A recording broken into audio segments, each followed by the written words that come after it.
आपण पाहत आहोत SN न्यूज मराठी. लाईक करा, शेअर करा, सबस्क्राईब करा व राहा आमच्या सोबत अपडेट. बरं का, तुम्हाला माहिती आहे, पण तुमच्या समोर बोलू शकलो तर नक्कीच भाषण शिकेल. कारण काय छापायचंय, काय बोलायचंय, काय लिहायचंय हे तुमच्या हातात असतंय.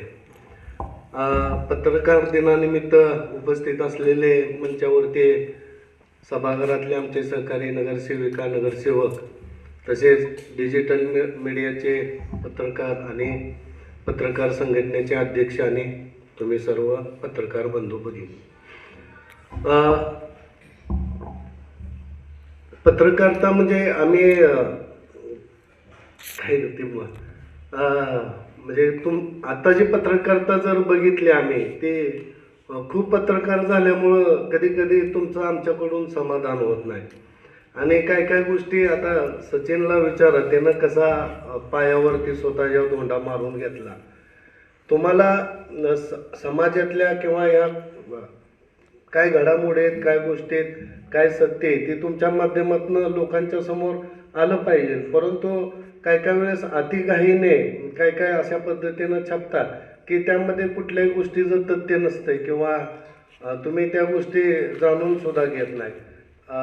आज लोकशाहीच्या माध्यमातून आम्हाला लोकांनी निवडून दिलं, तसेच आमचे सहकारी सगळे नगरसेवक, नगरसेविका लोकांनी निवडून देऊन आम्हाला सांगोला शहराचा 5 वर्षासाठीचा कारभार करायला दिला. त्याबद्दल आम्ही नागरिकांचे आभार मानतो.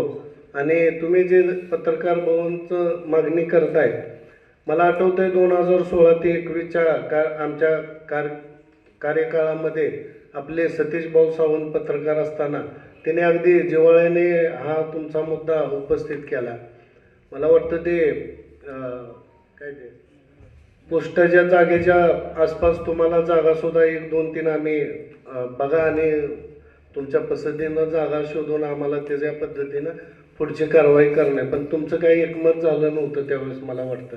परंतु आता ही जी तुमची मागणी ती पुढच्या, आता सभागृहामध्ये साबळेताई आणि सावंतताई हे 2 सदस्य आहेत पत्रकार म्हणून, तर त्यांनी विशेष भर देऊन सभागृहात हे प्रश्न अगदी ताकदीने मांडून त्याचा पाठपुरावा करून आम्ही लवकरात लवकर हा प्रश्न तुमचा मिटवण्याचा प्रयत्न करू.